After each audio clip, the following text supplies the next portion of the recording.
Thank you for joining me for another episode of Awaken Empower TV. I'm your host, Ethan Fox.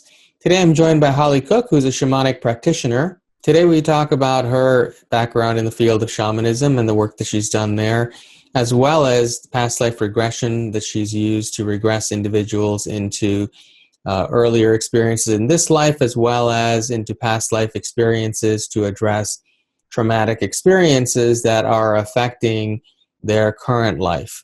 We also speak about life between lives and what happens to souls after they reincarnate, as well as whether souls can actually inhabit more than one lifetime simultaneously. A lot of very interesting subjects we discussed today. So without any further delay, here's Holly Cook.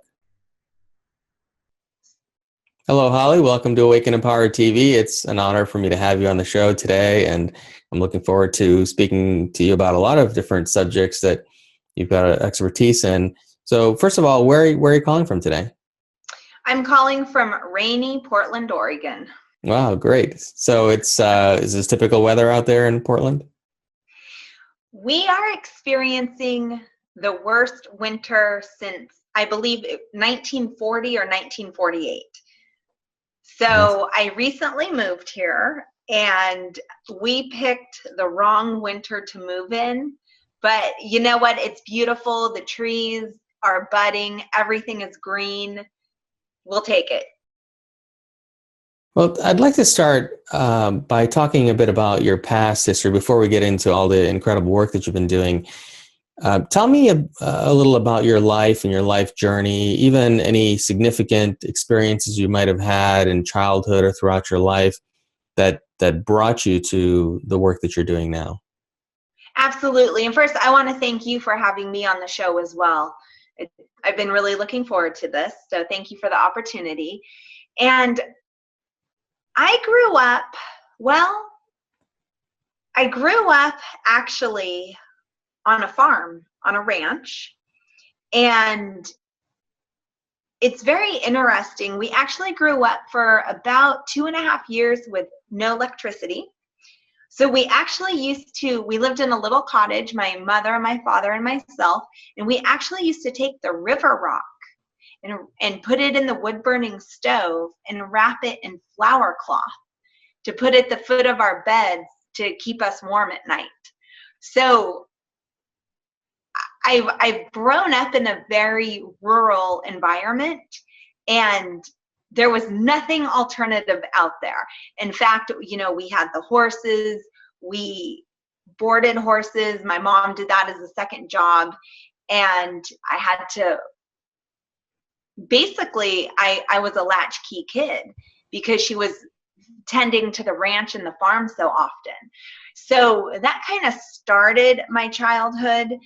I was on my own quite a bit, and for some unforeseen reason, I was very sick all the time.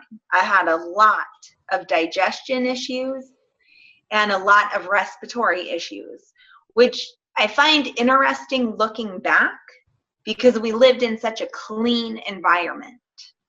But I can explain that as we go on. And my mom could never really figure out what was wrong with me, but I was sick all of the time. And as I got older, it started to give me problems in school because I would miss so much school, but the doctors couldn't find anything wrong with me. And it started to whittle away at my self-esteem. And through that process of being sick all the time and then not doing so well in school, I began to reverberate that lack of self-esteem and success out, and I became a victim of being bullied. So that got pretty bad. That bullying led into depression. And from there, we built a normal house. Let me backtrack. We built a normal house. We had electricity. That only was for about 2 years. Well, we did build a really nice house. But, the depression, the bullying, being sick all the time, it just kept rolling outward in this perpetual disaster almost. And so I didn't have a very happy childhood. I didn't have a lot of friends. I remember talking myself out of a lot of fights because everybody wanted to beat up the kid they could bully, right? And it didn't set me up for a very happy adolescence. And through all of this, it led me to pharmaceuticals, prescribed by a doctor, not self-medicating, prescribed by a doctor. It led me to pharmaceuticals. It led me into being on antidepressants and just getting sicker and sicker and sicker.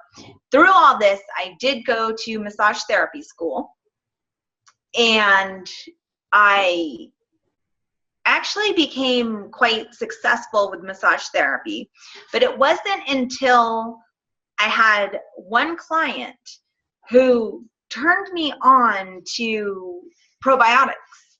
And as silly as that sounds, it was an amazing shift in my life. Through the probiotics, I was able to totally heal myself. And healing the gut actually allows your whole vibrational frequency to change, and it allows for you to open your mind. Your mind begins to work on a new level when your gut is healed. So through that, I was able to heal my immune system. I was able to reverse all of my ailments. So we're talking depression, insomnia, massive sickness all the time with my respiratory. And as what I didn't add is I also grew up in a very religious element.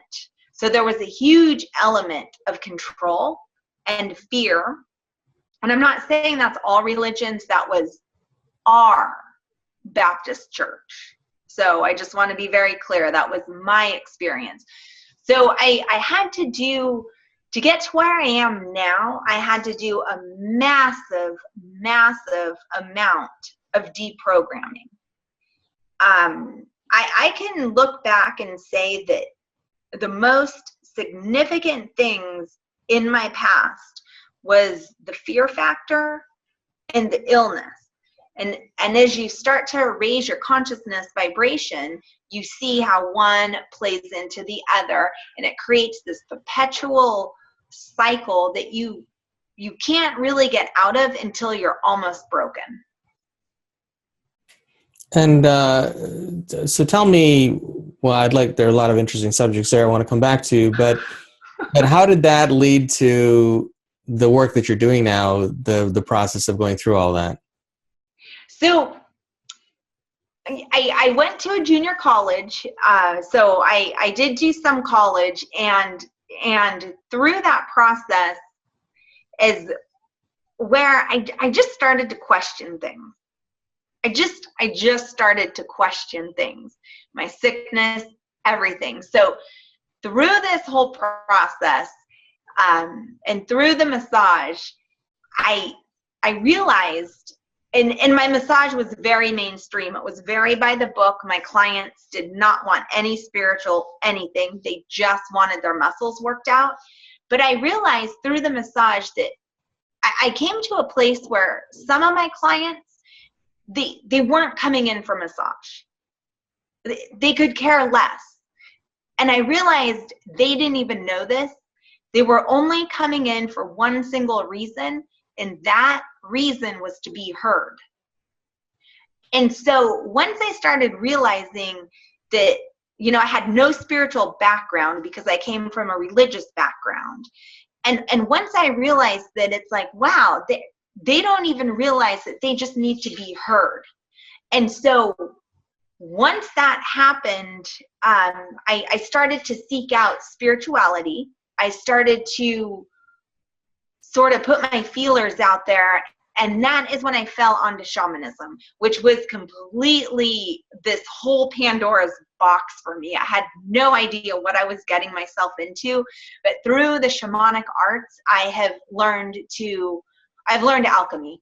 I've learned alchemy. I have learned to completely transform and transition any situation into a positive. And that is why I've completely given up massage therapy, and I'm only working with clients to help them get empowered enough to create their own alchemy in their life. Now, you consider yourself a shamanic practitioner, not a shaman, right? Can you explain the difference between the two? I can. So I am a practitioner. I believe it's very respectful to not take the label shaman, even though shaman is a deeply embedded Tibetan word. But shamans, to me, are the indigenous people. It takes 200 years to learn everything about shamanism. So basically, I know a tiny, tiny fraction.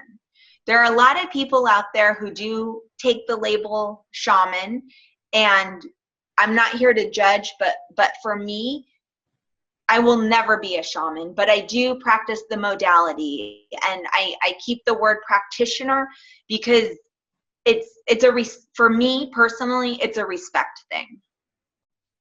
And how is it that, if you can explain in some sort of tangible way, how is it that a shaman can require that many hundreds of years of experience? Obviously, they don't live that long, do they? Correct. They do not. But when you're actually in that element of, my background comes from the Caro that live in the high Andes of South America. So when you're sitting in sacred ceremony every day and you're around these amazing masters every day, you acquire that wisdom on an energetic level. So just the shamans that do come up here from Peru, and there's several that do come up here that I do consider the real deal. No, they're not 200 years old, or at least they're not saying that they are. But they're in the element constantly. And it's when you're in that element constantly that you acquire that information. So I feel that I have learned and experienced many, many, many hours of work, and I continue to expand on a daily basis. But I mean, it would be a full-time job of studying, and that's just, I can't do that. And we have a child, and go ahead. Sorry, go ahead. Oh, no, I was just going to say, I have a child, I have a family. There's just, you can submerge yourself so deeply into the subject that you could bury yourself in it. Now, you also use hypnosis in your practice. How does that relate to shamanism? So, hypnotherapy actually came from shamanism, and it dates back 40,000 years. So it's an altered state of consciousness. And when you can be hypnotized by anything, we're hypnotized by the mass media almost daily. So any programming that you're allowing yourself to believe, in my opinion, is a state of hypnosis. So when I have a client and we're going into an altered state of reality or altered state of consciousness, they are in fact being hypnotized. And is what we're doing is we're taking out a negative belief, and as they're pulling in the new belief, that's when the new neural pathway and the new programming is created. Now, you mentioned early on how you solved all of your health problems through probiotics, at least initially. But then you went on to talk about, and I could be paraphrasing wrong, but the essentially the traumas and such are also responsible for health issues. But how do the two interact? Can someone solve a health problem purely physiologically using something like probiotics, or do we have to go back to these psychological, spiritual blocks that may be from this life or past life? That's an excellent point. So I really jumped on my healing bandwagon, if you will, from the probiotics. That healing my intestines allowed me so much freedom, but you do need to look at the psychological trauma. So I don't think anybody, like if somebody came in for shamanic work and they're eating McDonald's all day and drinking diet soda and smoking, we've got to clean up that diet, because that's a vibration. So in the shamanic, or even any spiritual path, like if you're a yogi or Buddhism or Hindu, if you walk into somebody who's very into the Hindu religion, you're not going to see fast food or Cheetos lying around. Their environment is clean. So whatever spiritual practice, it's clean. So yes, you need to start out by cleaning up your vibrational intake, which is our food, and then we need to deal with the emotional aspects of it, with the trauma. So all the trauma that I had from being bullied, and I was pretty bullied, and I did have some slightly abusive encounters with men. So all of that creates an energetic imprint. And so as we go through, I call it the shamanic wheel, because that's how I was trained, going from direction to direction.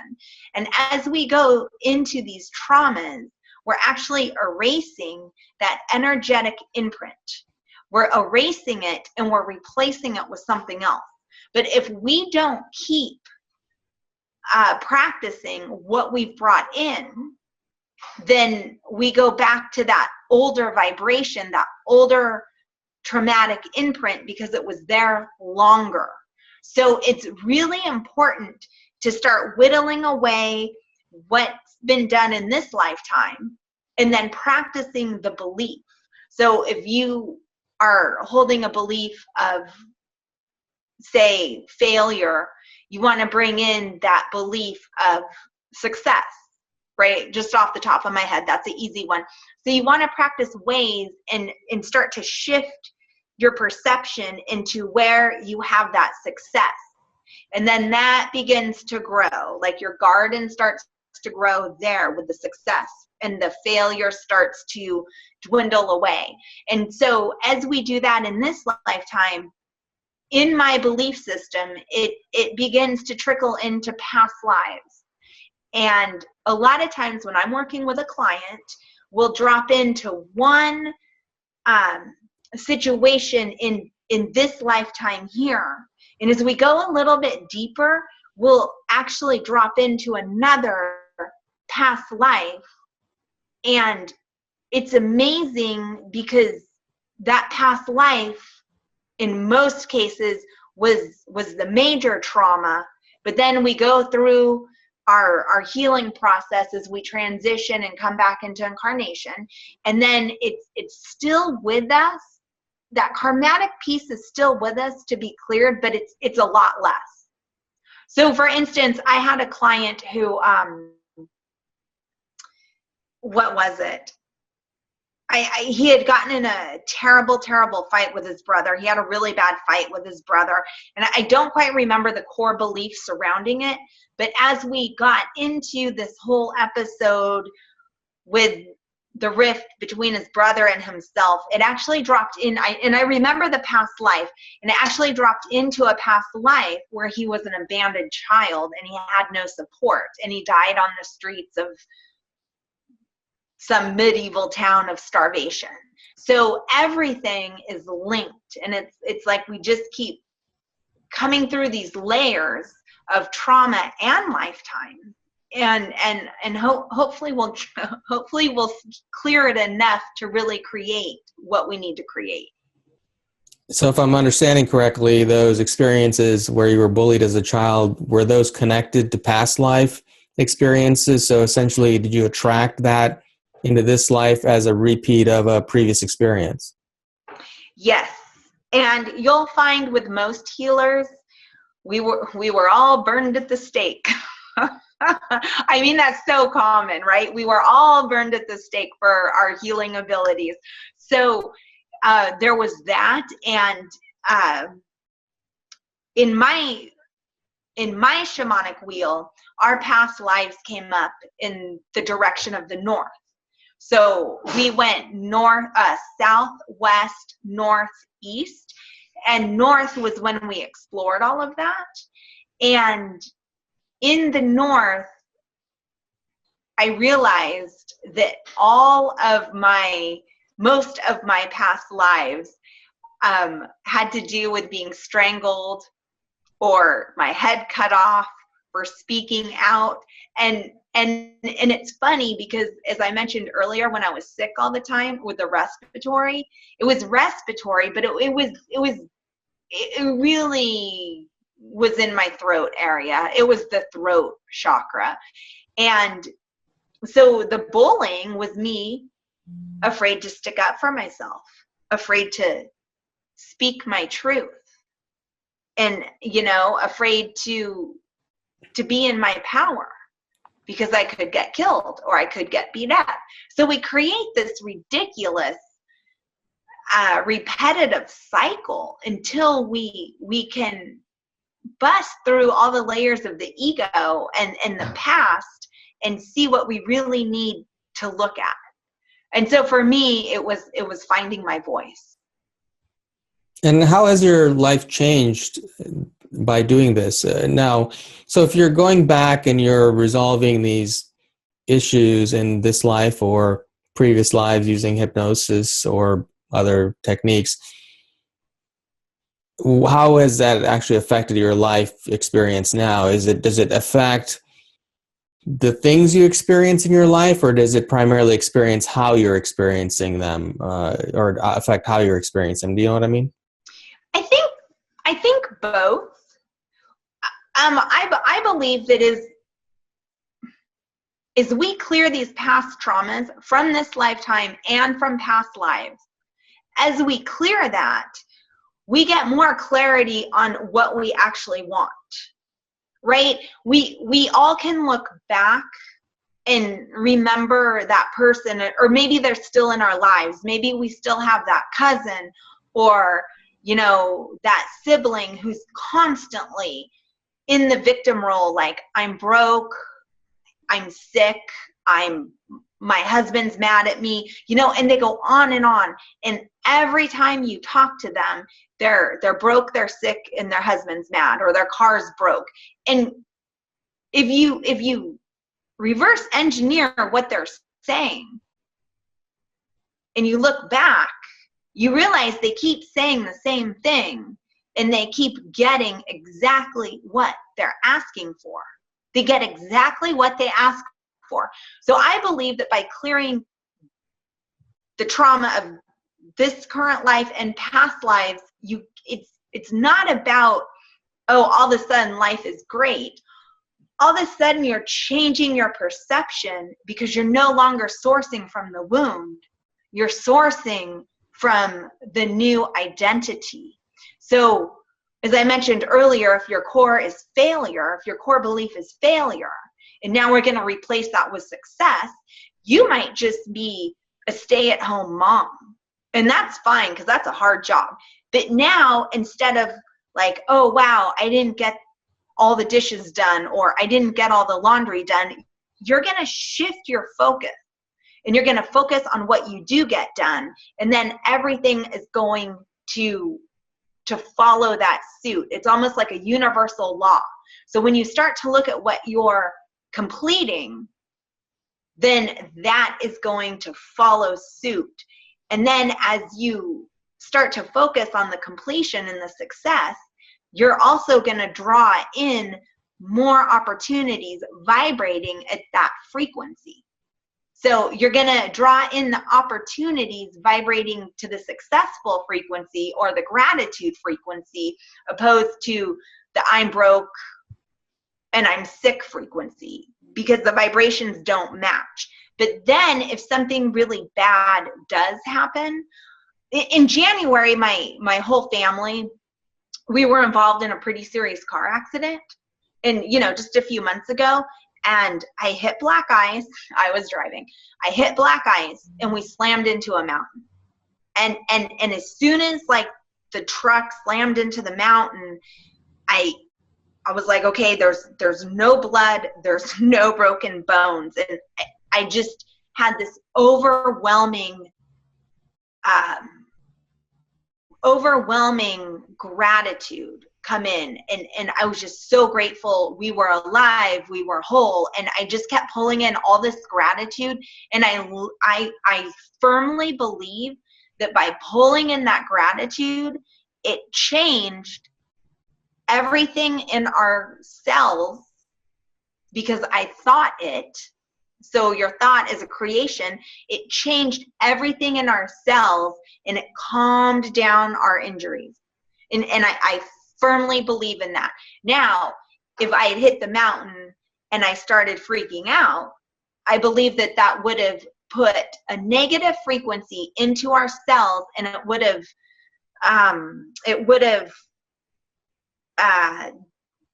the injuries that we did have, we had soft tissue injuries, I believe that they would have been worse.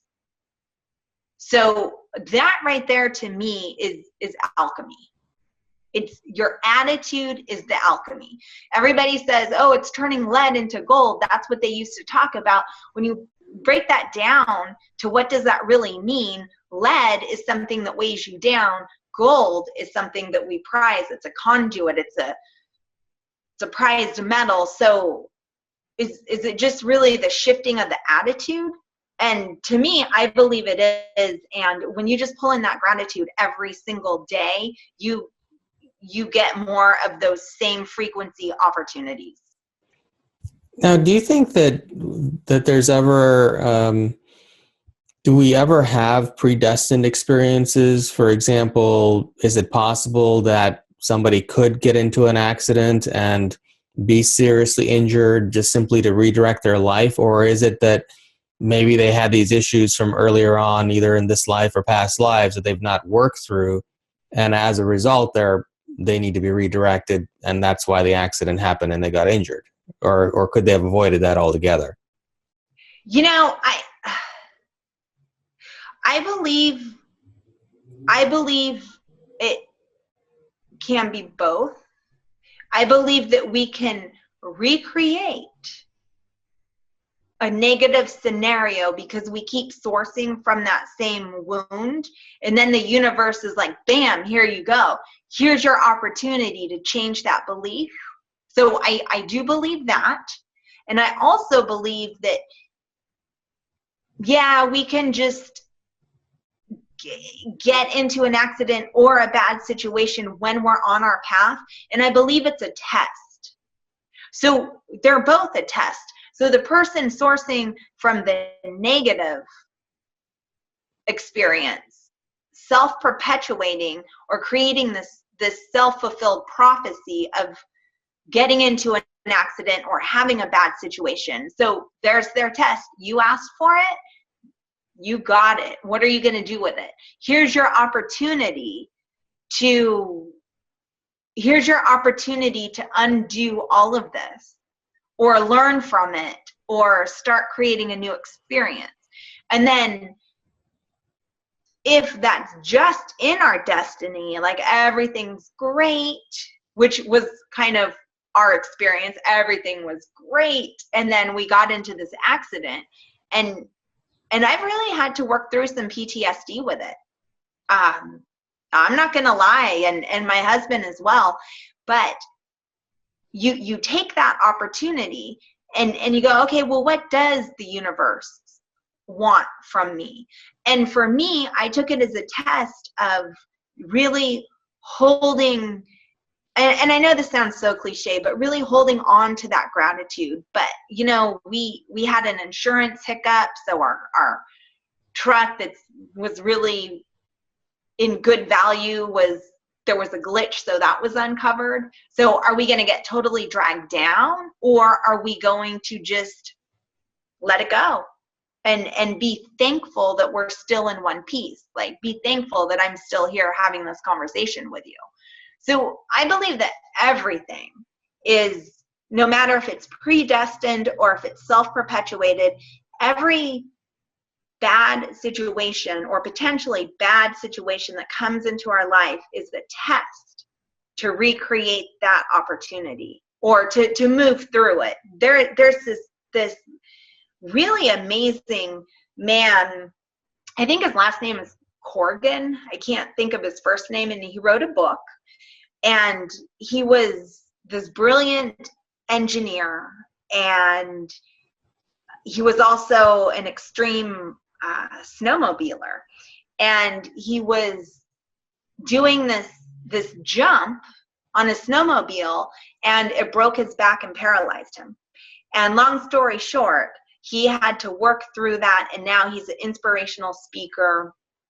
I had no idea that would come up, or I would say his book, but it's a fascinating story of how he had to be redirected in his life. So we all have that. We all have what we've had to work through, or hopefully it's not coming, but do the best you can with it. Well, there's that other woman, the snowboarding paraplegic, right? I forget her name, but I'm sure you know what I'm talking about. You're a snowboarder, right? I am, and I probably don't follow the athletes as well as I should, but there's some, every time I'm out on the slopes, you see the blind skiers or, the paraplegic skiers, and you're out there in like 20 something degree weather and the snow's blowing and you're like, wow, I'm really tough to be out here. And then you look and you're like, I can see this person is making it down. I mean, they have guides, they can't see, or this person's on their paraplegic ski, and it's amazing. And every single client that comes to me, they look really normal on the outside, and you start getting into their stories, and it breaks my heart and it blows my mind what people carry with them. The abuse and just the pain that people have endured, it's mind-blowing. I feel like my life has been easy compared to some of the cases that I deal with. So what happens when, like you said, you had this accident and everybody came out of it relatively unscathed? Are you saying that had you not worked on these issues on yourself already up to that point, that maybe you could have been injured more seriously? I assume that's what you're saying, first of all, right? It's honestly pretty much just a hypothesis, but yeah, I believe that. I do believe that if I hadn't worked through all of my stuff from the past and my past lives and, all of the garbage with, my past unfavorable relationships, with my dealings of being bullied in the past and so forth, if I hadn't turned that around, practiced forgiveness, forgiven those who have really, harmed me, I think that if I did get in that accident in a different state of mind, that I would have been angry, I would have been resentful, I would have been very scared. It was scary, but I would have had more fear. And yes, I believe I would have had worse injuries. I'm still dealing with some soft tissue stuff, and I got a slight concussion, so that's not very fun, but I'm here. And I'm so grateful to be here. And what else can I be except grateful? And what happens in that kind of an experience if, let's say, if we say hypothetically, we have the same individual, one who has worked on their issues from earlier in their life and one who has not. Are they choosing slightly different timelines when that work is being done? One timeline where injury happens, another one doesn't? Interesting that you bring that up.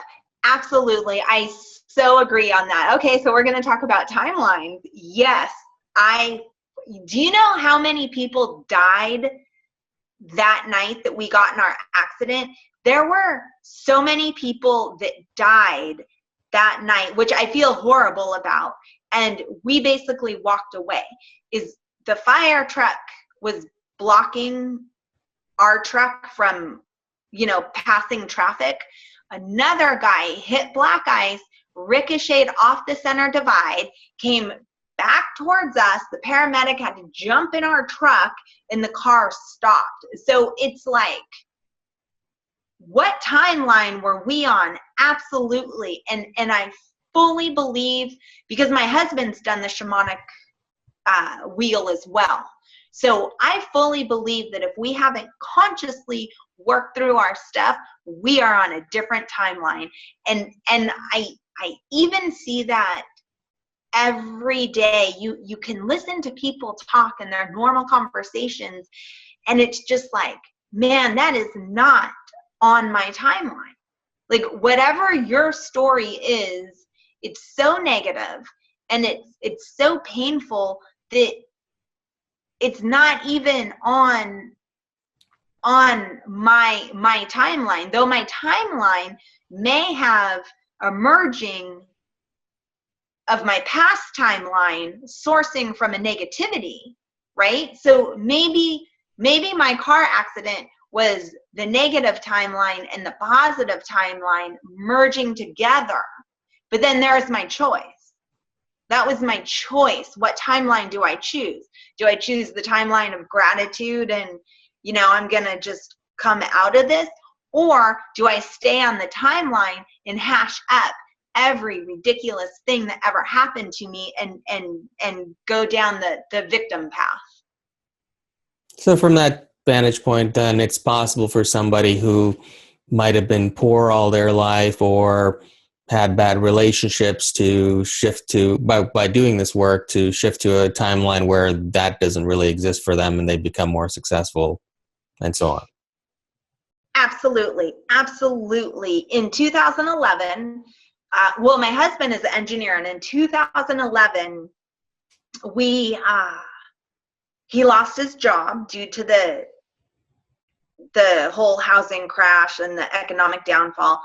He lost his job. I wasn't working because I had a 2-year-old, and we were promised by the bank that we were going to get refinanced. And so we kept thinking that, okay, if we just keep paying, they're going to refinance. And we didn't think to short sale because we were told they were going to refinance. Long story short, we lost our house. And we went into some really hard times, and we actually literally just manifested our dream house. And I'm telling you, we did manifest it.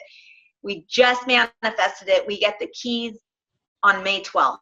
So we had a choice. And I know some other people who went through that same hardship, who were actually able to short sell their house, but they stayed in that victim mentality, and they are still in that same victim mentality. And it's really, really sad because they don't want to change, and they're not finding jobs. It's terrible. And we have decided to thrive. Losing our house was actually the best thing that ever happened to us. And we had a great house. And it was out of our control. And we're still here. And we're happy. And we're making the best of it. And we're creating magic every single day. And I have a way better house than the one I lost. It just keeps getting better.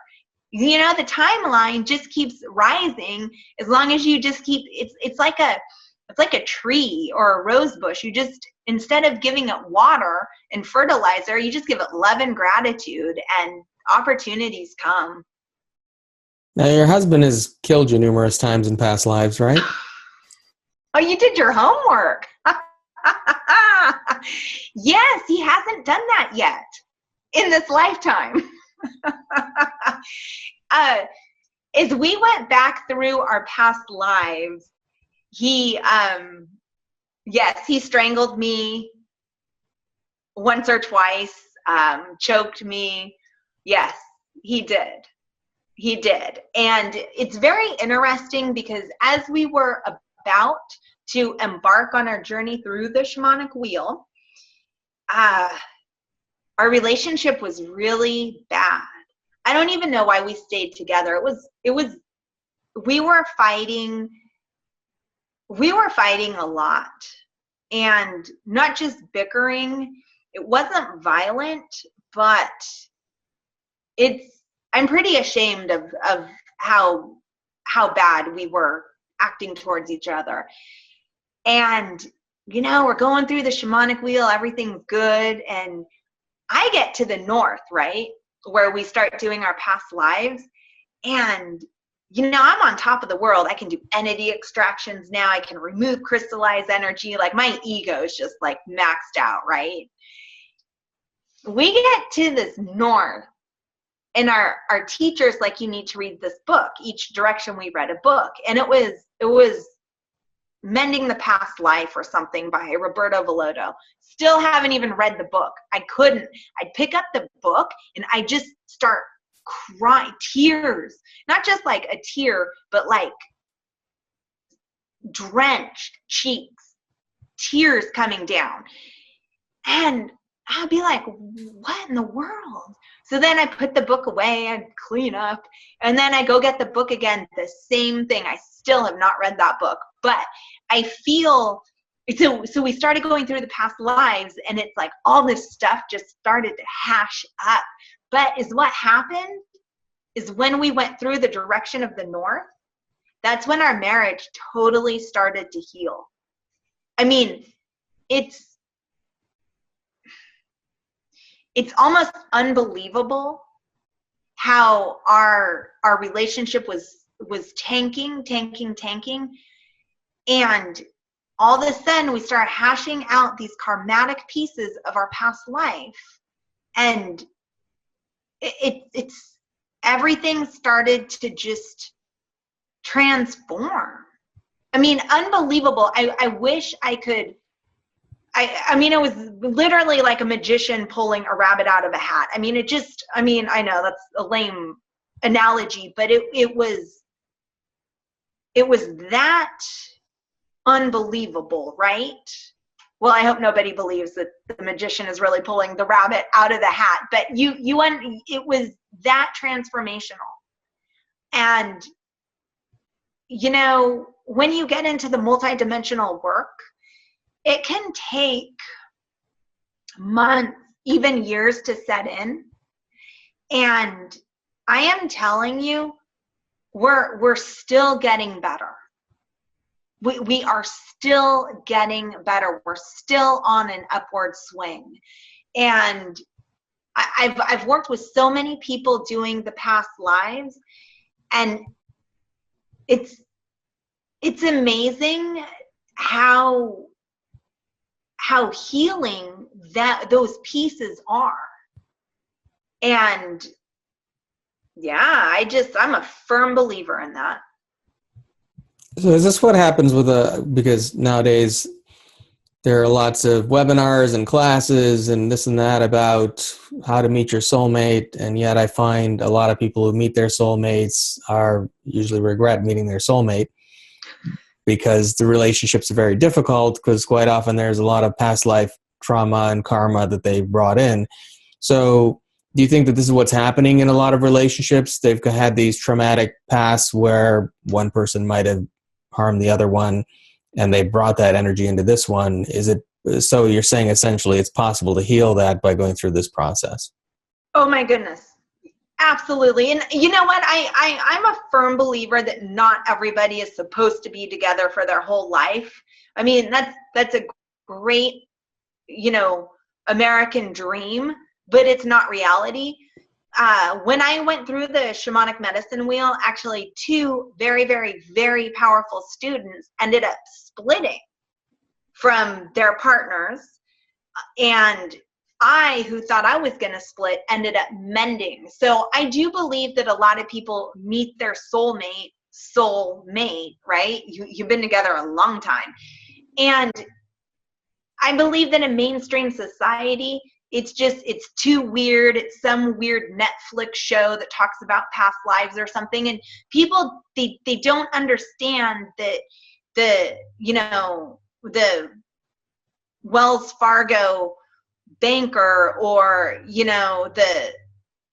the realtor is carrying these karmatic pieces. Like, these types of healings are for everybody. They're for everybody out there, and this knowledge has been hidden from us, and it's been played against us to make us think that we're just the weird ones. So yes, I believe when you meet your soulmate and it gets really, really hard, is all it is a karmatic piece bringing itself up to the light to be released. And I can tell you that no amount of traditional counseling or marriage therapy is gonna work that past life. It's not gonna happen. Now you do a lot of different kinds of work. I know you do something called Soul Retrieval. Can you explain what Soul Retrieval is? Absolutely. So Soul Retrieval, when we go through trauma, a small fraction of us takes off for safety. It leaves, it hides. So a lot of times when somebody is fragmented, their soul isn't complete, they will bring on a lot of things like addiction, anger, filling that with eating, any sort of self-destructive behavior. And it's really interesting because there's no substitution for a piece of the soul. So my main focus with people is the inner child, which is actually a soul piece from this lifetime that went through a little bit of trauma and took off. So my big focus is bringing in that inner child back into that person. And then in my shamanic practice and training, we blow with the breath into the crown of the actual person, or if I'm doing it remotely, I blow into the crown stone that I'm using, and we're anchoring that inner child or that soul piece back into the heart or wherever it needs to go. And soul piece it can make you do all kinds of bizarre behavior because we're broken. We're operating as a fragmented piece instead of a whole piece.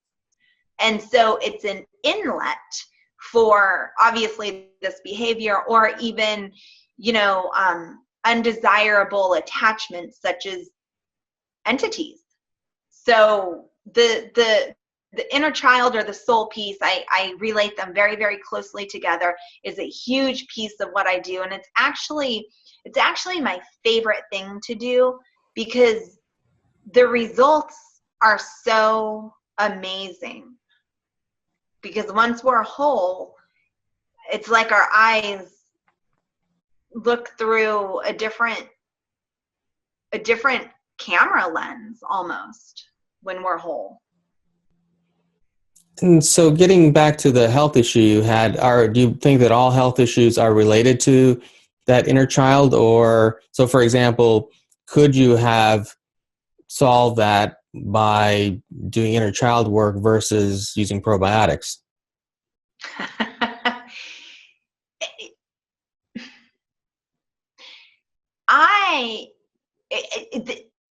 Yes and no. Absolutely yes and no. No, I'm going to say no, because without that soul piece, without the soul piece, if I totally cleaned up my diet, I would be operating on a higher vibration, but I would still have that small piece missing. If I only brought in the soul pieces, and there was more than one soul piece that needed to come back, if I did bring in the missing soul pieces, and I didn't clean up my diet, I would be operating as a whole, but on a lower vibration. So I would still probably be operating out of my first and second chakra opposed to my third, fourth, and fifth, sixth, and seventh chakra. I'd be operating as a whole on the lower chakra system opposed to the upper. So it really is a lifestyle change. And that sounds so daunting to people, like, oh, I have to change my lifestyle. But if you want to thrive, you have to unplug from these lower vibrational frequencies that keep you locked into that negative timeline. And I mean, we're talking about food, TV, violence on TV. I have so many amazing clients, and a lot of people I work with are men who are younger with me, and they're like, I don't watch violence anymore. I can't watch violence. And it's amazing to hear. So it's stopping your system from getting bombarded with violence, toxins, low vibrational food, low vibrational people. You need to uplift everything around you. So it is a combination. In terms of diet, does it matter if we're vegetarian or eat primarily live foods? Does that elevate the vibration, or does it not matter? I think it does matter. I'm not a nutritionalist, but I know live food is the best. I am very strict against GMO food, so non-GMO organic. Now, and a lot of people don't like to hear this, but according to some, people need meat. Some blood types and body types need meat. Unfortunately, I am one of those that needs meat. So how I deal with that situation, because I'm against mass farming, I think it's horrible. I've tried to go vegetarian. I've tried all the different combinations, and I'm just exhausted and hungry all the time. So what I do is I look and I hope that I'm getting the truth in my purchase, but I get non-GMO, grass-fed chicken, or if I need beef, I'll get that, and I eat it as little as I can. So I do believe live food, raw food's the way to go, but I know that we always can't revolve everything around our diet. So if you can just get the non-GMO label and do the best you can, grab a banana and go, it's still better than something totally just yucky and full of toxins. How does watching TV shows cause trauma, and do you find that that's as damaging as, say, when you were bullied as a child, or early childhood traumas, maybe even abusive parents or situations like that? I don't think anything that you watch on screen is equatable to actually being abused physically, but I believe that, I believe that when you're watching these negative shows and this violence, it's making a reaction because your consciousness doesn't know if it's real or not real. You're just plugging into that emotion, and then all of your cells start vibrating that fear, and I believe it creates an energy source called loosh for a negative agenda, a negative dark force agenda. I firmly believe that. And I actually, when I did another interview with Jimmy Church, we actually went over the top 30 tweets of The Walking Dead, which I have never seen and I never will.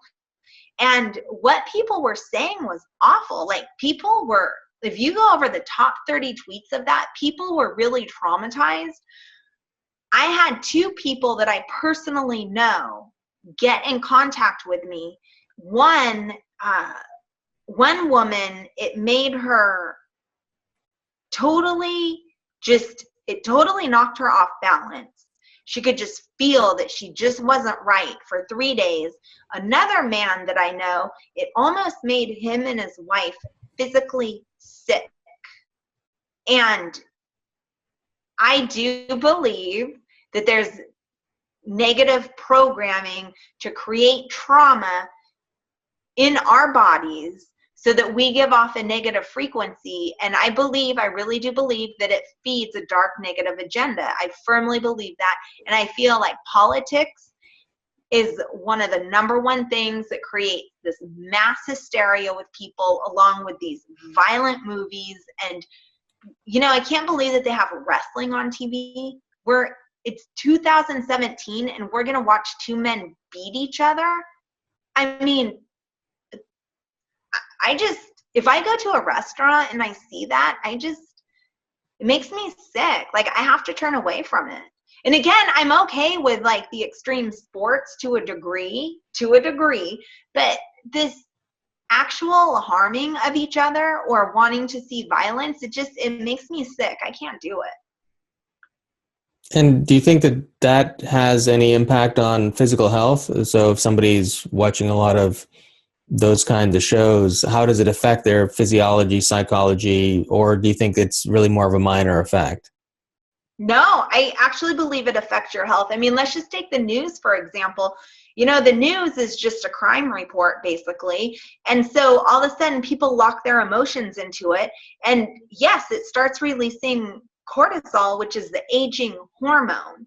It starts releasing hormones that increase stress and anxiety and even high blood pressure. I mean, people get totally worked up over this. And I don't think we should ignore what's going on in the world, but to consume yourself in it, I've seen people, watch the news over and over and over, and then all of a sudden it's like, oh, well, especially with election season, now everybody's grabbing for their glass of wine earlier, and they're increasing it more. I had a lot of people come to me during, the election and after the election saying like, I'm drinking more, I'm drinking too much. And it's like, well, the only reason why you're drinking more is because you gave up your power.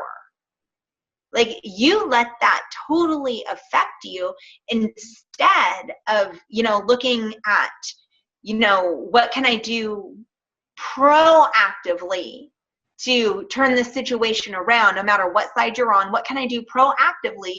You're going to self-destruct because you're sourcing from a place of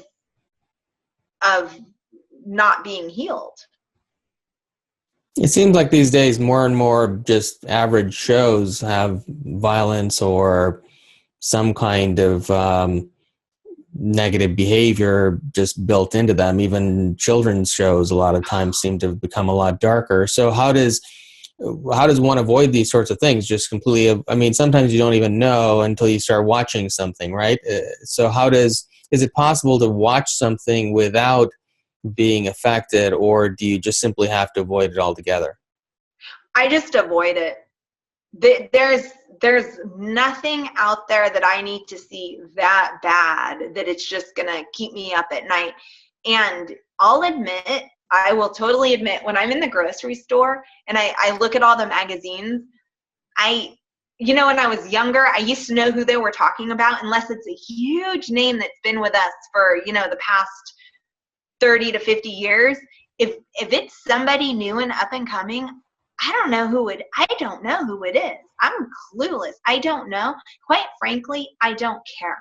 Yes, I'm following politics a little bit, but in world news, but quite frankly, this all this drama and these violent movies, I don't care, because whatever I'm getting sucked into is taking me away from creating what I want. Like, I can tell you that if I was sucked into The Walking Dead or whatever latest and greatest HBO is on there, I probably would not have manifested our new house, which I did as a team with my husband. But yeah, I just have no interest anymore. So do you watch anything, movies, TV, or nothing at all? Pretty much nothing at all. I've started watching more YouTube. I've started watching AAE television. I'll listen to podcasts. Like I love some of the podcasts out there. And I do miss when we did have cable. I like to watch History Channel and Science Channel sometimes, but no, I don't miss it. We're so programmed that we have to like sit in front of this box, and it's like, why don't you just unprogram and go do what you really want to do? Like, what did they do before TV? They did stuff. So go on a walk, do some yoga. Now, I think you used the term karma earlier. How do you refer to that word, and what does it mean to you in the work that you've done? So it's really interesting. I've heard several different theories, and I kind of find a piece of truth in all of them. You know, I've heard that karma follows you from life to life, which in my work I have experienced, and in my own life I have experienced. And, you know, I wish I could remember who said this, but also somebody said karma is the energy you put into something immediately. And I was like, let me think about that. And, you know, there's a lot of truth to that. There is a lot of truth.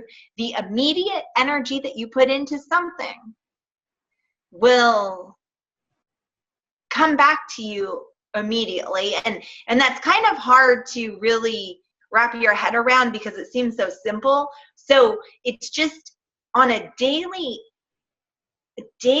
routine. Put your intention, you know, make your intention pure. Or, you know, something else that I've done is I've just started getting off the phone more and making more eye contact with people. That's an immediate karmatic thing, and it's going to come right back to you. And it seems very small. People always go, oh, that seems so small. But you have to master the small things to create the bigger picture. And so karma can follow you lifetime to lifetime for really big pieces, or it could be simply holding the door open for somebody. And we never know, especially in my line of work, the things that Lori McDonald deals with her clients, the things, the person in line with us at the grocery store, you can never imagine what they could be going through. So make that conscious effort. And I think that if we all did, we would all have a little bit of a better world. You start small and you go big. In some ancient, older religions such as Hinduism and Buddhism, there is a belief that if you don't live a just life, or if you abuse people, or that karma can affect you in the way that you reincarnate as an animal or something. Have you ever encountered that in any of your regression? And what's your belief on that? You know, I haven't I haven't encountered somebody actually being an animal in a past, but the kind of things that I've experienced is maybe you come into this lifetime, maybe you've been divorced 3 times, right? And why have you been divorced 3 times? Let's look at that, because it can't be your husband or your wife every single time, because it takes 2.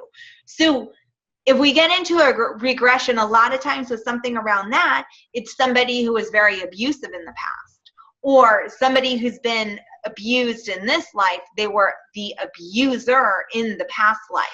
So I definitely feel that, yes, that type of thing does follow you.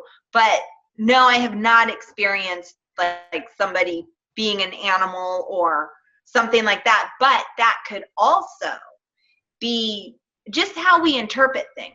We only can interpret what we know. So for instance, generally I will pull power animals, or my clients will get their own power animals in a journey. And I tell them that it's not so much the bear that you just chose or that came to you. It's the medicine of the bear, which is a vibrational frequency. So you're pulling in this frequency from the universe. You're pulling in this universal energy that's coming to you as a bear, but it's really just that frequency. It showed up as a bear because that's what we know in the third dimension. So give me a little bit more of an explanation of how the power animals actually play out, and what is the relevance when you give someone a power animal. So with the power animal, in the shamanic culture, we love our spirits and we love our power animals. And one of the big things for me in my practice is pulling a power animal for people. And is what the power animal does is it brings that medicine. It brings that medicine for this healing. And so a lot of times, one of the ones that's pulled so often is a deer. And the deer is for nurturing and healing and just being gentle. And a lot of men and women will pull the deer. And it's usually when they're doing a DNA clearing or something pretty heavy that the deer will show up in the meadow that we go to and bring them this medicine. And it's so sweet. And oftentimes after that, the deer will show up in other places, or whatever power animal they have will begin to show up in different places, either on a painting or in a figurine, or they'll actually, a lot of my clients, they always experience seeing a lot of hummingbirds after our sessions. And it's really interesting. Even if they're not pulling the hummingbird, they'll call me up. They'll be like, Holly, all of a sudden I see these hummingbirds. And in my training, the hummingbird has to do with the solar plexus, or the third chakra, which is infinite joy and infinite possibility.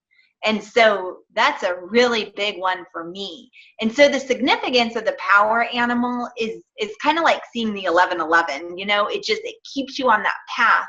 And as you go deeper into your relationship with the power animal, you can journey and ask it questions. And you can also shapeshift into the power animal and see through its eyes to get a different perspective. So it's really amazing.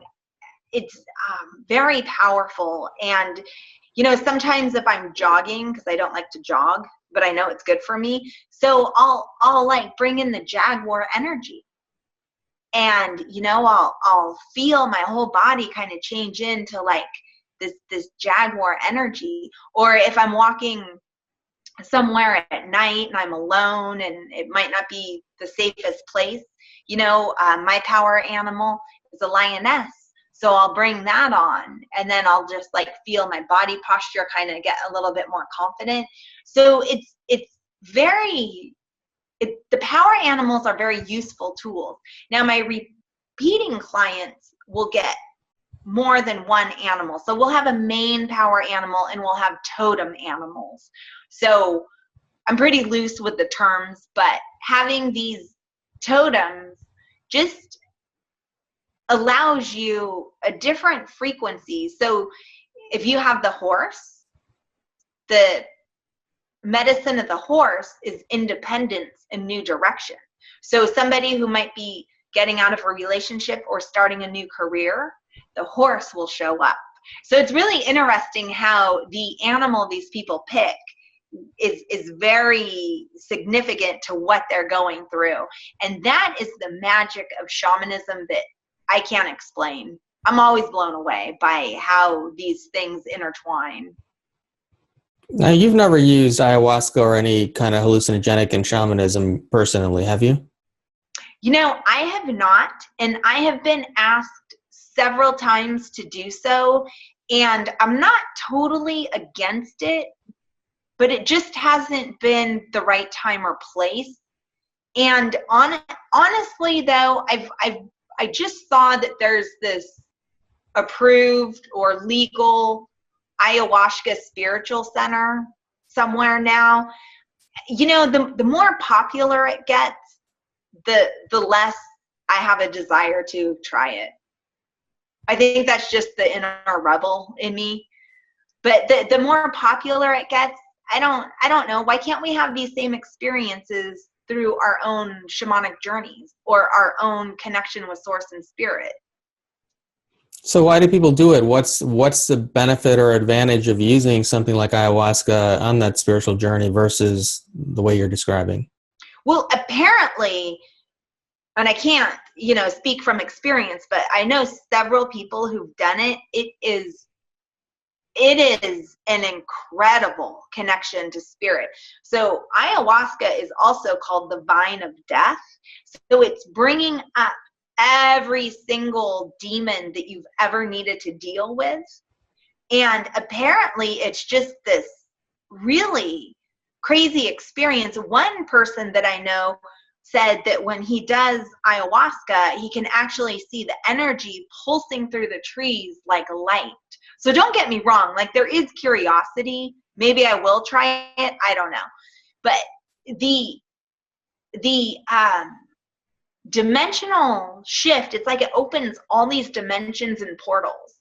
And supposedly it just is amazing. I mean, Graham Hancock has done ayahuasca like 400 times or something. And he's as sharp as, he's brilliant. So it can't be that bad for you. I don't know.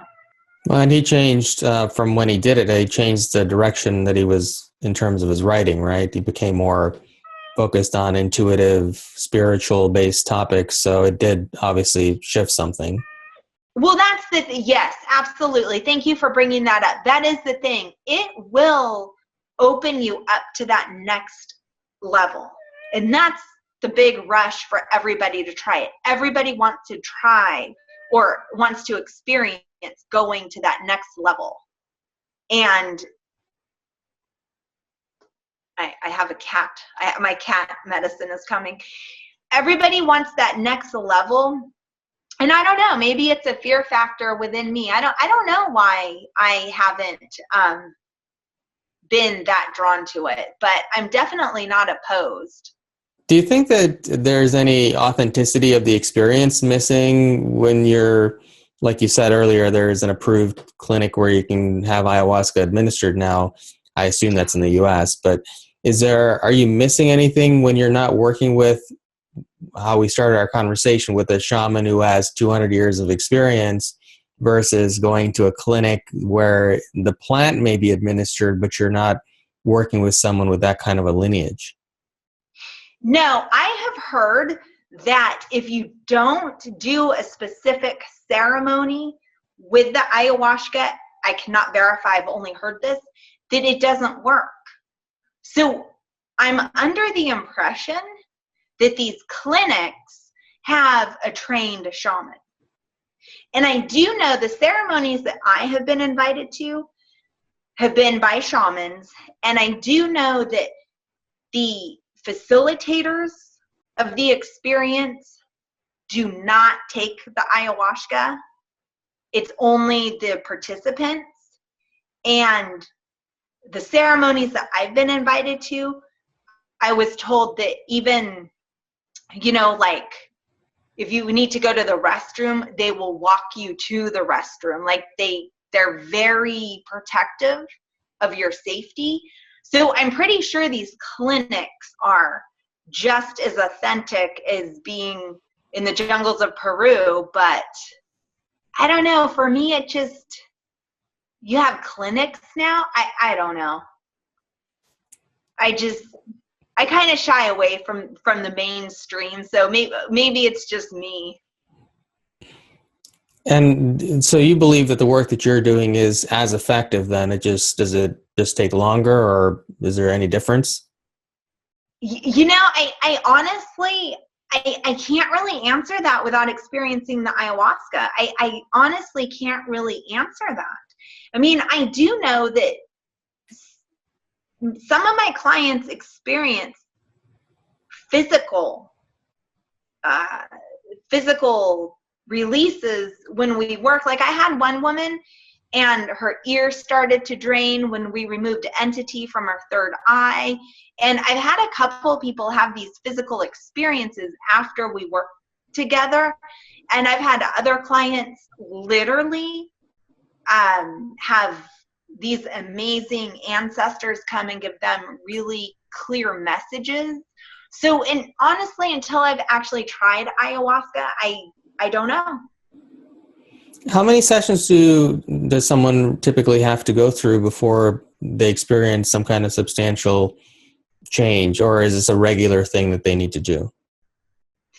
You know, it's not regular, but it's sort of situation to situation. I have literally, and I know, you know, other practitioners who the client will shift as much as the client wants to shift. So I have had major breakthroughs in just a session or two with some people, and other people, it takes several. It takes several sessions to unveil the layers, and it's okay because it can be scary. It can be scary. So the people that usually shift the fastest are just like, they're done. They've tried everything. They're done. They've done it all. They've gone to the doctor. They've gone to the psychologist. You know, they've done the prescription drugs, and they're just finished, and they just want the change. Those are usually the ones that are just like, tear through the ego. I don't care. Get it out. Like, let's shift this. And then I have homework that I give, and they're really diligent about the homework, and the shift takes place. Now, some people who take longer, it's really okay, because sometimes you don't want to just, you know, pull the rug out from somebody's belief system too fast, because it's a lot to handle. I mean, it is.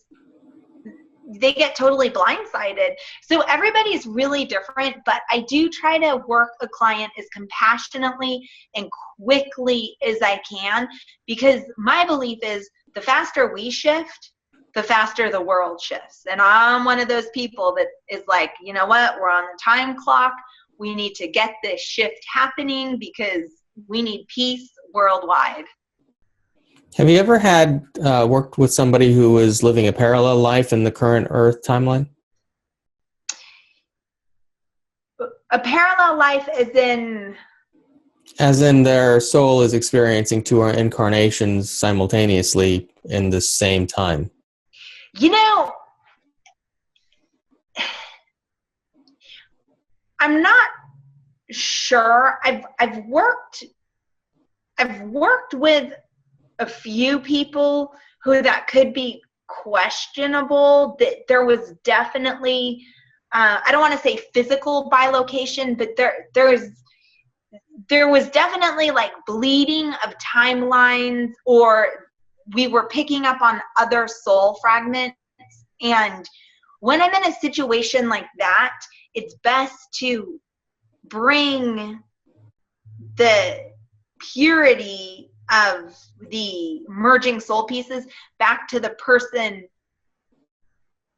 in this physical body, and then separate those pieces so they can go back into the ethers where they need to be. So it's been, there's been some really iffy things, and also with abduction cases as well, which is not my expertise, but a lot of missing time has come up lately, and just a lot of strange things with the Mandela effect have been coming up lately. And my whole thing is just to clear it the best that we can, leaving it in the clearest integrity that we can. So with regard to the soul's experience, do you find that a particular physical incarnation, say you or I right now having a physical incarnation, does only one soul experience that incarnation, or is there ever an instance where multiple souls may tap into the same incarnation? I'm going somewhere with this. So, for example, if you regress someone to a past life, are they drawing on a past life that their soul uniquely experienced, or as a collective consciousness, is it possible that if you were to regress someone, that they are tapping into a life that is relevant to something they need to learn at this time or something they're experiencing, but it may not necessarily have been their own personal soul's life experience? Yes, I absolutely believe that, because how many Cleopatras have you met, right? So I definitely believe that we can tap into a past collective to learn something we need to in this lifetime. I wholeheartedly believe that. And in some of my experiences with my clients, they have tapped into really major historical pieces. And, you know, were they there at that time? Maybe. Were they the actual, prophet or deity? I'm not sure. But whatever it is, yes, I believe that they're tapping into a collective. I firmly believe that, and drawing in that piece. But maybe that's what we all need to do to heal. Like, I've worked with people before who come in for one thing, and then the next thing you know, they're doing a DNA clearing. We're on a journey, we're doing a DNA clearing, and all of a sudden they're like, but I want to bring in everybody from the Holocaust because I feel that pain. And I want to bring everyone who was ever an African slave because I feel that pain. So I believe that we're all swimming in the sea of emotions, and that it can get very convoluted. In fact, I just had a clearing a few days ago by Chris Kaler up in Canada, who's amazing. And he told me that he's like, I'm bringing on all sorts of other people's energy. And I thought I was pretty protected. I didn't think I was. So, and he cleared that, and I could feel just everything lifting off of me. Well, if we're all experiencing a holographic existence, then is it possible then that maybe there are no individual past lives if we're all just experiencing a collective experience? So maybe I didn't have a past life that was specifically just mine? Or do you see evidence that individuals actually are experiencing individual past lives?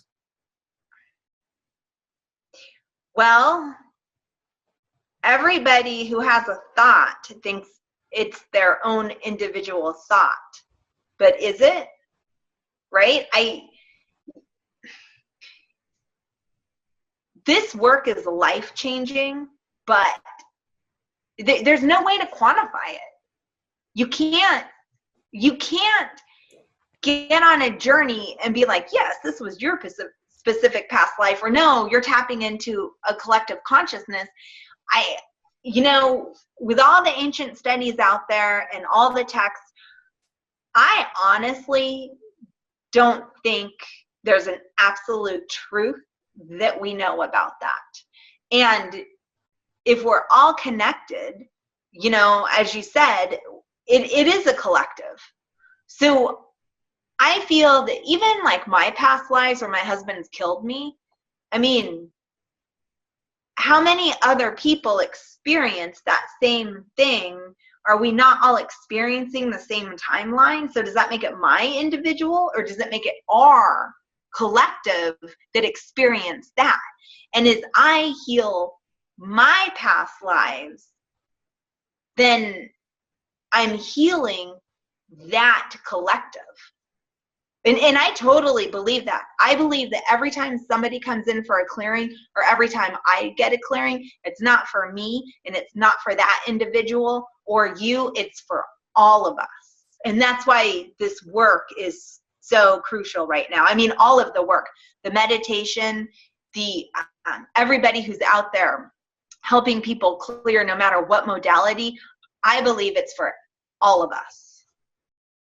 We did this event last week here locally, and at the Rudolf Steiner house, which happens to be here in our local area.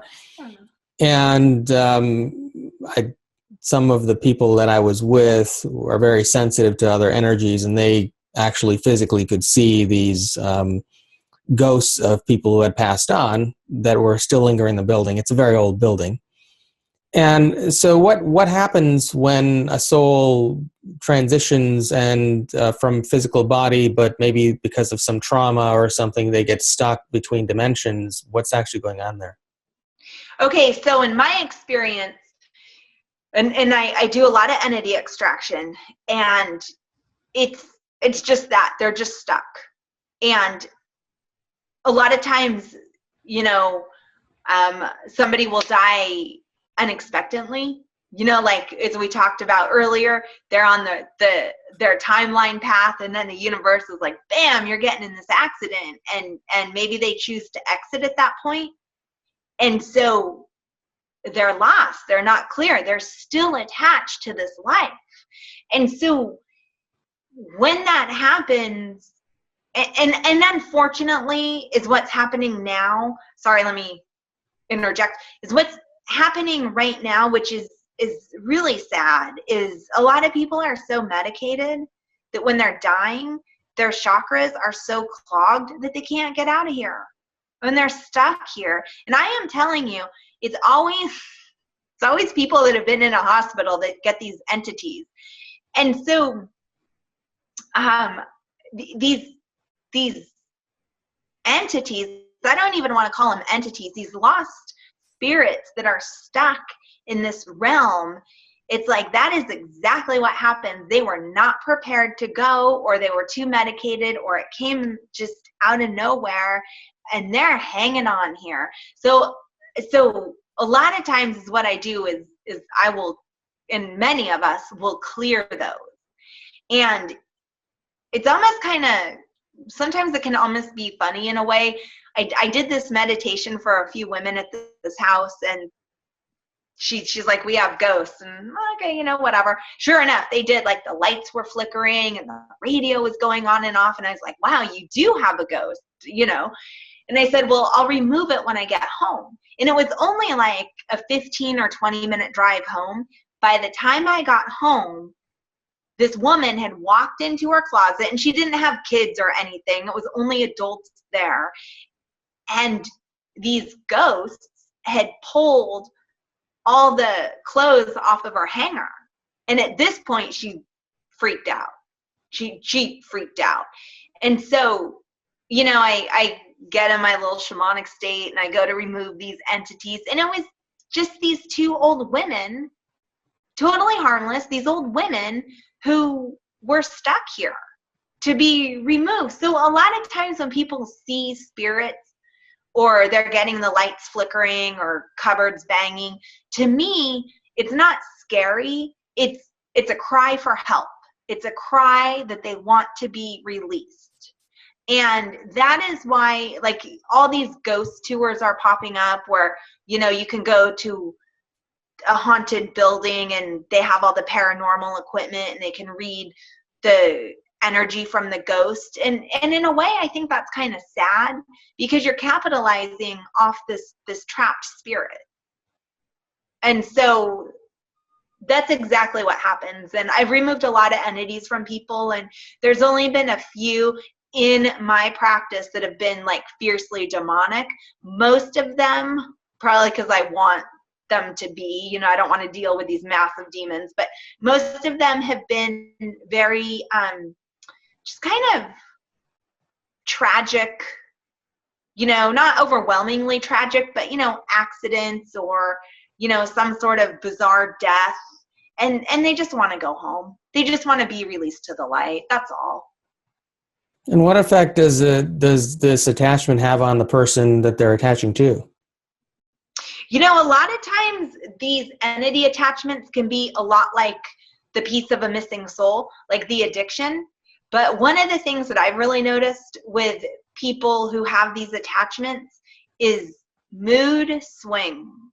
So you can all of a sudden Susie becomes a gambler or an alcoholic. Where did that come from? So a lot of these self-destruction. But sometimes people will act very bipolar or schizophrenic almost, and there are these bigger entities attached onto these people, and it's a trip because you read about this, there's articles all over about this, but when you actually experience somebody going from these highs to these lows to these highs to these lows, and then you remove these entities, it's mind-blowing. And so I had this gentleman come to me with these suicidal thoughts, and he knew they were not his. And so, we got into the whole history of what was going on. And sure enough, these entities just removed them. And it was somebody who he had gone to high school with, and they ended up committing suicide. And then my client went into this weird training program where they had them call a spirit out, which he wasn't comfortable with it in the first place. And sure enough, he called the spirit and it attached to him and gave him suicidal thoughts. So I removed it. And then, a couple months later, another one came in, and we tracked it back to the same training that they were apparently doing black magic with. So you have to be really, really careful in this work. And, if anybody ever asked you to do anything that you're not comfortable with, don't do it, because your gut doesn't lie. So I've had a lot of people have really awful mood swings or even the suicidal thoughts, and you remove the entities and they're back to normal. It's amazing. Does this ever happen? I mean, nowadays, for a long time, Ouija boards have been sort of a toy that they sell to kids. Is it ever result from those kinds of things? I haven't had anybody come into me who's had an entity attachment from a Ouija board. I haven't had that.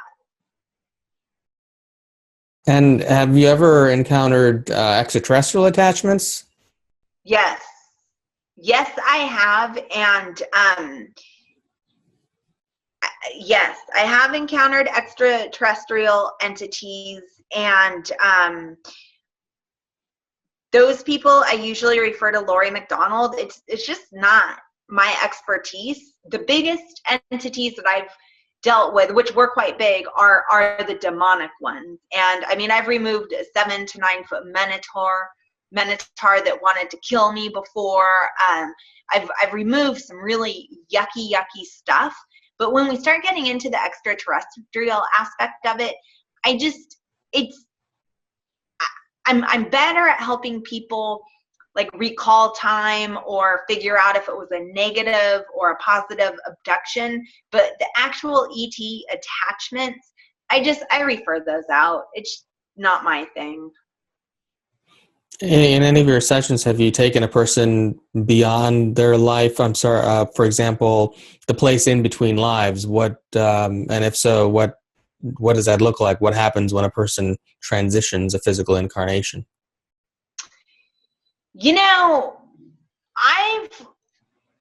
I've done a couple lives between lives, but my main thing is we're just popping back into the past. We're pulling up that past life. But in the lives between lives, it's that's when people really start to meet their soul group, and they can identify people in this lifetime that are in their actual soul groups. So, and I'm going to be very honest. I'm more about bringing up the past to the current to clear, but there have been a couple times when we've been in that spot and it's been very easy and welcoming. So I know that's what's needed to be done. And people will see themselves in my practice, will see themselves just sort of as all that is in this fabric of life. And then, they'll get these sort of like energy orbs that they can identify as, the faces will show up on these orbs of people within their soul group. And then they sort of just, it's not very clear, they sort of just blank out into like this, all that is fabric, and then they're sort of just like popping in. I haven't done super clear, like actual incarnates. What's the process, and if you know from your experience, what is the process that a soul goes through in selecting the next incarnation when they're in that in-between place? So in my experience and in my studies, we're signing contracts. So in my own journeys, I have been up into these healing chambers where the soul energy is actually being recalibrated or healed, if you will, in these chambers. And so that's been on my own journey, my own experience. And within that, they are actually, energetically picking out what their next life is going to be, what they need to play out. And they're choosing to come back and experience whatever they're going to choose in this life. But I also think we can change the outcome that we choose. I see. And have you ever delved into future lives? So is it possible for us to not necessarily regress, but look forward into a future incarnation that has not occurred on this timeline yet? I have not done future lives, but I've done destiny retrievals. And in a destiny retrieval, you go through this whole process where you burn a candle, and then you just look with your left eye into the mirror, and you'll see things really begin to shape shift. And that's where you pull information to give to the client. And then on the journeys, though, I'll propel people into their destiny of this lifetime to help them get what they're seeking in integrity, of course. It's always got to be a pure intention. And it's very interesting when you propel somebody into this future on this timeline, and you're allowing them to fully embrace what it is. You're having them create this vision, and it literally does pull it faster. So the people that I've done the destiny retrievals for, it appears that their desires come much more quickly than people who don't. But honestly, I don't want to play God. I don't want to really mess with propelling people into an actual future lifetime or incarnate. I just want to deal with this life and clearing the past. But I believe as we clear the past, we don't need to worry so much about what the future holds, because we already have that clarity. And you were talking earlier about how a lot of these traumas that we experience in our life, and even through TV shows and various other things, politics, are all creating a certain lower energy or fear-based energy that is feeding a lower vibrational consciousness. Are you referring to an extraterrestrial consciousness there, a reptilian consciousness, or something else? Yep, reptilians, absolutely reptilians. Yes, I fully believe that we are not alone, obviously. And I believe that there are entities around us that we cannot see with our naked eye. And I believe that they're connected to off-world planets, and that they feed off of our energy. I mean, you can look up the whole thing with Eisenhower, and the list goes on. And now we have everything uprooting in Antarctica and, you know, the ancient builder race. We have the book, The Ringmakers of Saturn. I mean, it just, the ET stuff goes on and on and on. And I firmly believe that when we bombard ourselves with negativity, or we operate out of negativity, we are feeding that dark force agenda. And just on my own conclusions, well, and some research, I believe that even the wars that we self-create, or our nations create, are blood sacrifices. I am fully in agreement that those are blood sacrifices. And unfortunately, I believe that we are being ran by huge Luciferian or satanic forces that we just play into so easily. I mean, including the vaccines. Well, this has been going on for thousands of years. So do you see any reason to believe that that's changing for the better?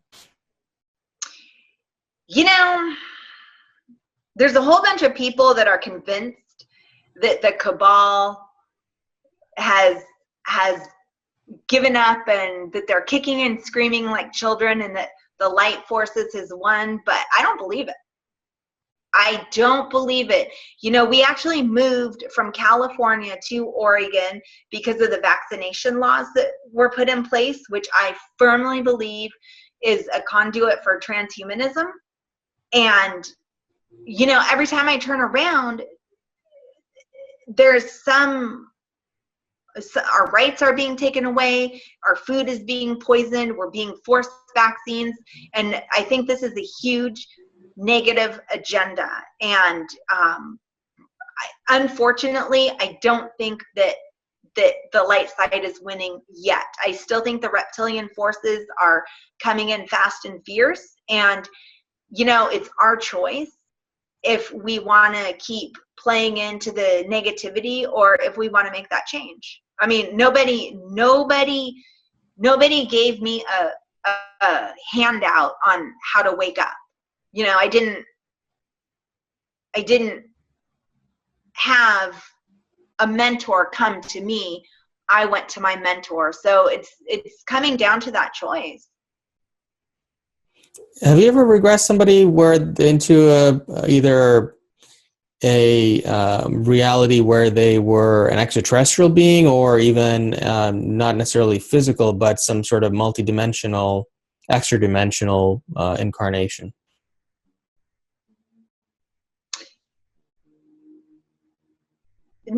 No, no. But you believe that happens, though, right? I mean, do human souls incarnate into other dimensions, or just into human souls, bodies? No, I firmly believe that we incarnate into different dimensional beings. I believe that, you know, I actually believe that Earth is sort of the healing point for the universe. And I believe that a lot of people have actually incarnated from different star seeds, or like different star beings, and that we're incarnating into human beings to hash it out here. Because maybe Earth is only in the 3D, and all the planets around us are in different dimensions, and they're just replicating as Saturn, Jupiter, Sirius, you know, Andromeda. They're just replicating as these planets in the 3D, like the 3D, but maybe they're just different dimensions. But again, it's like the power animal. We only know what we know, so we have to take that frequency and turn it into something easy, like a bear or a deer. So I believe that Earth is the place where all these star beings are coming into the human form to work out our issues. Now, do you primarily work with adults or children as well? I work with adults. I've worked with a few children, but my main thing is adults. And honestly, most of the adults coming are like, they're in their 30s. They're kind of, I call them the in-betweens, right? Like they're not totally set in our ways. You know, I'm going to be 45, so they're not totally stuck in their ways, but they're not the newbies. They're the in-betweens, and I'm telling you, man, they're sharp. They're intelligent. They're so intelligent. I have the smartest people coming to me like in their 30s, and so I work with people of all ages, but these people have such a handle on things. It is amazing. Now, does it get harder to work on these childhood traumas or past life traumas as you get older, or does it not make any difference? In my experience, working with my clients, it's a little bit more difficult as you get older because you've been living that pattern for so long, right? It's an ingrained pattern. And so if you're dealing with an issue at 50, you have to unravel, like, you know, if it happened when you were 10, you have to unravel 40 years of programming. But if you're dealing with the same issue and you're only 30, you only have to unravel 20 years. So it's all about how long have you been stuck in that pattern, because it becomes a habit. It becomes an emotional habit. Could you share with our audience any, now I know you're doing some retreats and different things like that around the world, and working with some other people like Lori McDonald, who's been on the show recently. So tell us a little bit about what you're doing and what you've got planned in the near future, and any links where people can find out more about you. So Lori McDonald and I we just started doing these women empowerment retreats, and they have been going really well. We've only done 2, but we did one at the foothills of Yosemite in California, and then we just completed one at Kona, Hawaii, and they've just been really special. Lori's been fabulous to work with, and I feel like our modalities together really help women feel safe enough to tap in, and they're feeling supported enough to go as deep as they can. And what's really beautiful is that they're making real transformation. You know, it's not just some retreat where, you know, we sit around and tell stories. I mean, we're doing really, really hard work. And I'm just really honored to be doing that. Our next retreat is in Mount Shasta, California at the end of July.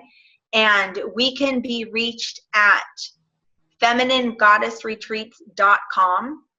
And from there, we plan to go to Costa Rica, and we've gotten a couple other places. She has a connection in India, which would be phenomenal.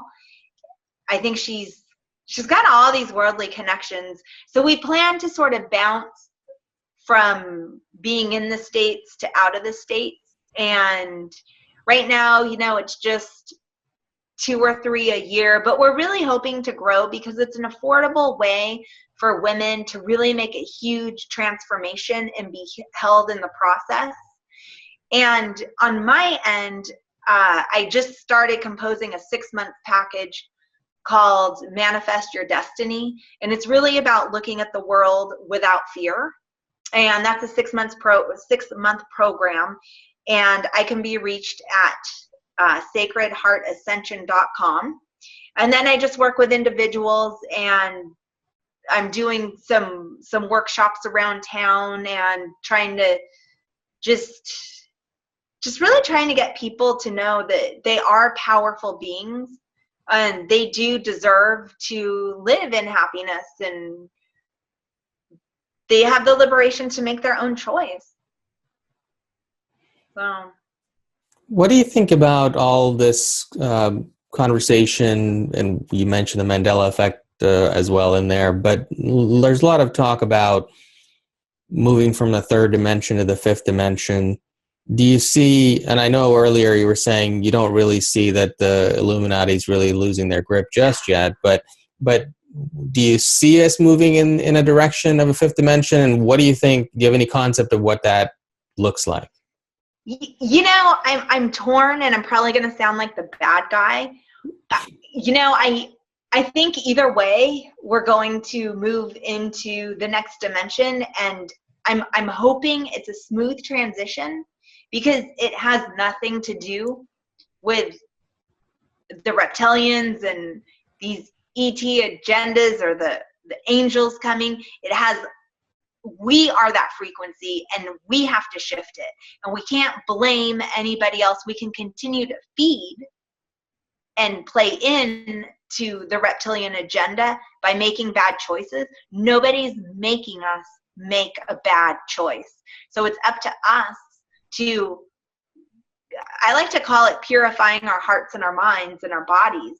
And I feel like once we're all in a state of purity, that's when we shift. Because I literally see, like, in my tribe, as you will, we're happy, we're positive, and when something bad happens, we get up and we brush ourselves off, and we get the healings or the clearings that we need, and we move on.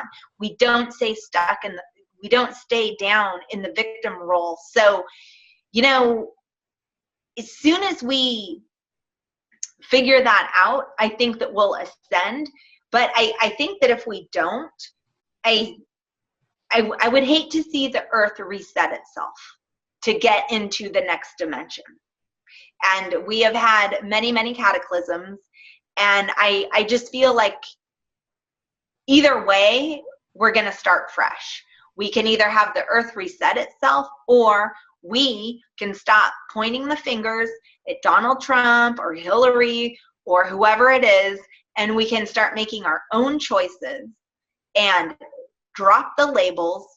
And I think if we all started to do that, that energetic frequency would create peace on earth. It would create heaven on earth. I mean, there are so many movements that are out there trying to get these communities going. And, I started one where I lived in California. I tried to start this little Ubuntu community, which is community based off contributionalism. And I tried to start this, and it was nothing but, nobody wanted to unwrap their head around the concept of money, but to just freely give. And in that giving, that receiving. So, I hope that we make the shift peacefully and through our own hearts and intentions. And I do see that coming. I know there's a lot of talk of sister planets and going off world, and there's a whole other group of people saying that we're going to stay here in the physical. I don't know, and quite frankly, I don't care. But is what really bothers me is that we're still living in a world with abuse and hunger and poverty, and that's what I want to see change. And I believe that the abuse, the poverty, the war, the famine, it all comes from a frequency within. I just went to the Oregon Food Bank on my son's field trip, and it's like a multi-million-dollar facility. I don't know who's paying for it.